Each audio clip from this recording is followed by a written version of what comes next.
Hello everyone, so this is Edmond Mindaros channel at sa video ito ay pag-uusapan natin at i-guide ko kayo on how to transfer money from GoTime Bank to GCash Wallet. So sa pag-cash in naman ng ating GCash Wallet, pwede naman natin gamitin ang GoTime Bank.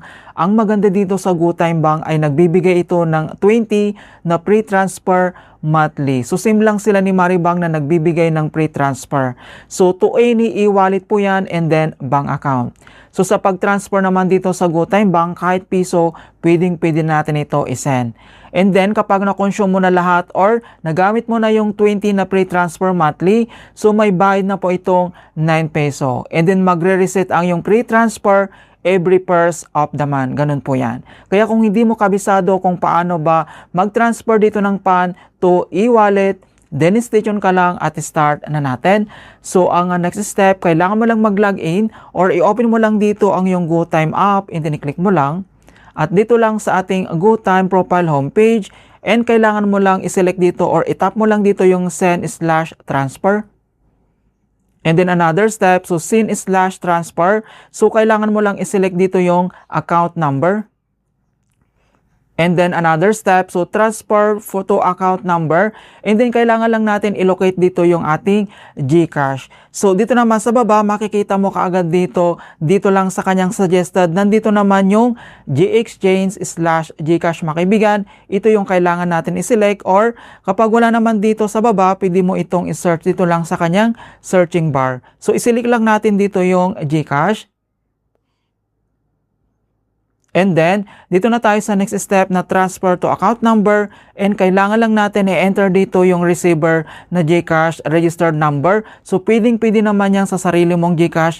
Pwede po yan as your options. And then, enter lang natin. At once na-enter mo na dito yung receiver na GCash number or yung same sa GCash mo, and then dito na tayo sa pag-enter ng GCash registered name. So sa pag-enter naman, so first name and then last name, either capital letter man yan or small letter, pwede po yan basta tamang details and then fill out lang natin.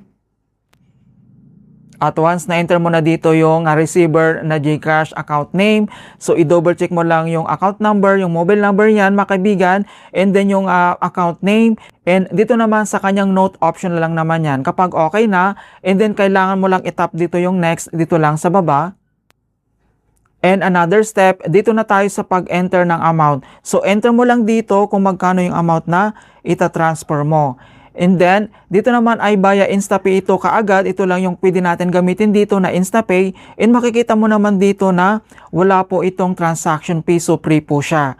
Yan. So, mayroon ditong 20 pre-instant transfer left for this month. So, kapag naubos mo na itong 20 na pre-transfer, and then may bayad na itong 9 peso. Nakalagay naman dito. Ayan. So, since hindi pa natin nakukonsume lahat, so free po yung kanyang transaction fee. Kapag okay na, and then dito naman sa baba, kailangan mo lang i-tap dito yung next. Okay, so dito na tayo sa next step.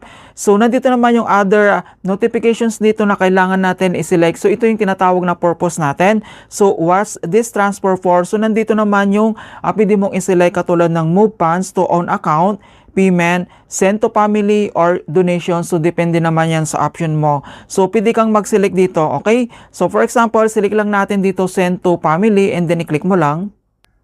Ayan. So, makikita mo naman dito in the next step na transfer this amount. The money will be transferred immediately. Okay. So, makikita mo naman dito yung receiver details natin dito. So, yung name and then yung GCash number. And then, makikita mo naman dito sa baba na 0 po siya dahil pre-transfer. And then, total, ito yung amount natin. And then, dito naman ay kailangan natin basahin itong please check the transaction details are correct before proceeding. We can reverse these transactions kapag mali po yung nilagay natin dito na details katulad ng account number and then yung account name. So, kailangan mong i-double check. Kapag okay na, and then kailangan mo lang i-tap dito yung transfer now. And kailangan lang tayo mag-biometric authentications or enter mo lang dito yung GoTime PIN mo para ma-authorize natin yung transactions. So, gagamitin natin dito yung ating biometric. So, scan lang natin dito yung ating mobile screen.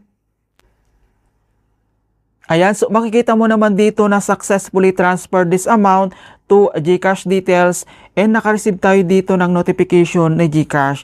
So you have received this amount of GCash from GoTime Bank. So napakabilis lang talaga mag-transfer dito gamit lang yung ating GoTime Bank, and then ang maganda dito ay wala po itong transaction fee at nagbibigay din ito ng 20 times na free transfer. Alright, and hope na nakapagbigay ako ng konting kalaman at guide tungkol sa GoTime Bank app tutorials. Thank you guys and see you in my next tutorials.